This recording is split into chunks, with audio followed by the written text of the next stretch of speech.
Bonjour et bienvenue. Aujourd'hui, on explore ensemble le tout nouveau numéro de Mathématis, le 96 de septembre 2025.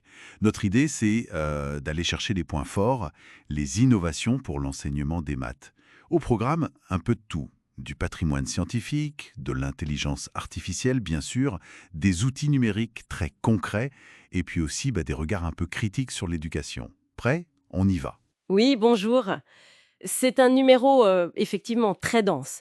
Il touche à plein d'aspects différents de la pédagogie, mais aussi de la discipline mathématique elle-même en fait. Alors commençons peut-être avec ce projet de Nathalie Bron sur le patrimoine scientifique lorrain.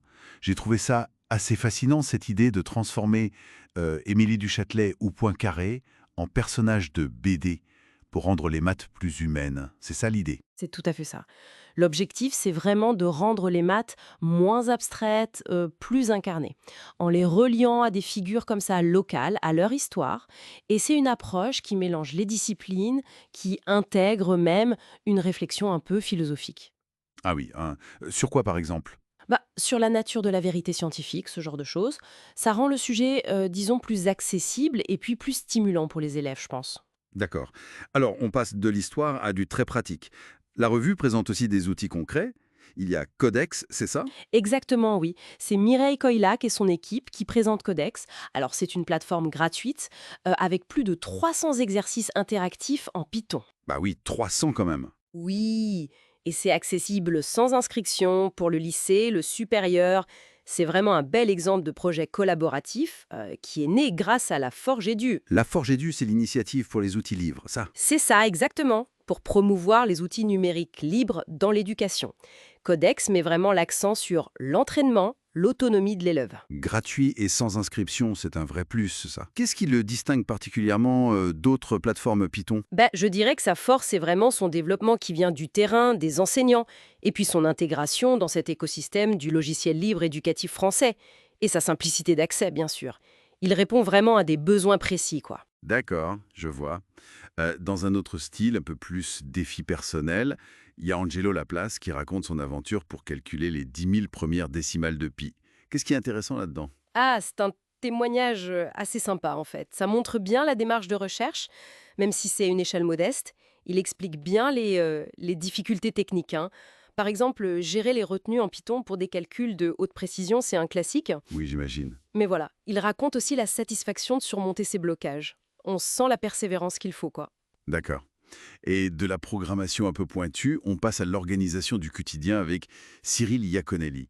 Lui, il propose des solutions pour gérer les cahiers de texte numériques. Oui, il partage son système qui est basé sur des outils libres. Il utilise CodyMD, c'est un éditeur de texte collaboratif, ou MarkPage. L'idée, en fait, c'est d'avoir une version web toujours à jour et puis une version papier facile à adapter. Pour les élèves absents, surtout. Voilà, c'est très utile pour les absents ou ceux qui ont des besoins particuliers. Et ça favorise aussi une certaine collaboration autour du suivi des cours. C'est assez malin comme système. Oui, ça simplifie l'organisation. Mais bon, le gros sujet du moment, et qui est central dans ce numéro, c'est l'intelligence artificielle. Il y a Arnaud Morag et Hugues Daniel Moranval qui ont fait des tests avec leurs élèves. Oui, ils ont utilisé différents IA avec des élèves en DNL maths, donc la discipline non linguistique où les maths sont enseignées dans une autre langue. Et l'objectif, c'était pas tellement la performance. Non, c'était plutôt de comprendre. Exactement. De faire comprendre concrètement aux élèves ce que ces outils peuvent faire, mais surtout ce qu'ils ne peuvent pas faire. Développer ce regard critique, c'est devenu essentiel aujourd'hui. Et là-dessus, l'expérience d'Alain Busseur avec le problème d'Alcuin, elle est assez parlante, non? Ah oui, carrément. Il a soumis ce problème classique, vous savez, le dromadaire qui transporte des sacs de couscous, Oui, oui. à 5 IA différentes. ChatGPT, Copilot, Gemini, Grok, Mistral. Et les réponses obtenues, c'est juste incroyable. Ça va de 5 sacs livrés à 33. 33. Mais c'est énorme comme écart. Comment on explique ça sur un problème de logique qui a l'air assez simple finalement? Justement, cette variabilité, elle montre bien les limites actuelles de ces grands modèles de langage. Dès qu'il faut un raisonnement logique un peu soutenu, gérer des contraintes fines, comprendre le contexte en profondeur, il patine un peu. Ils hallucinent, comme on dit. Exactement. Ils peuvent inventer des solutions qui ont l'air plausibles, mais qui sont fausses. C'est vraiment l'illustration parfaite qu'il faut absolument vérifier ce que sort l'IA, surtout dans un contexte éducatif. Oui, ça calme un peu. Mais bon, pour ceux qui veulent quand même utiliser ces outils de manière productive, Jean-Yves Labouche donne des conseils. Tout à fait. Il montre comment on peut générer des documents pédagogiques, des exercices, des diapos, même du code LaTeX ou des notebooks Python avec ChatGPT.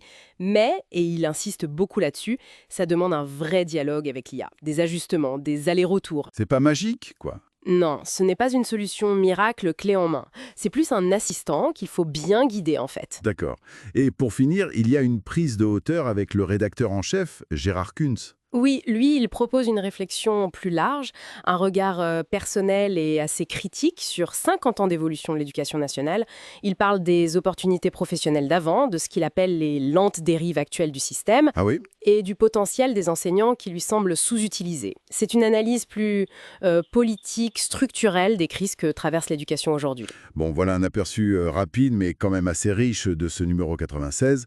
On y trouve vraiment un mélange stimulant. Des outils pour la classe, des innovations pédagogiques, et puis des réflexions de fond qui sont nécessaires. Ce que je trouve fascinant, en fait, c'est de voir comment tous ces articles convergent.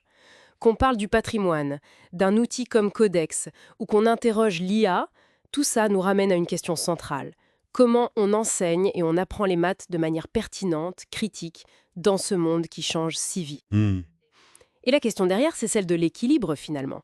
Comment on intègre intelligemment ces nouvelles technologies sans pour autant sacrifier la rigueur intellectuelle, l'autonomie de la pensée, c'est tout l'enjeu. Une excellente question pour réfléchir.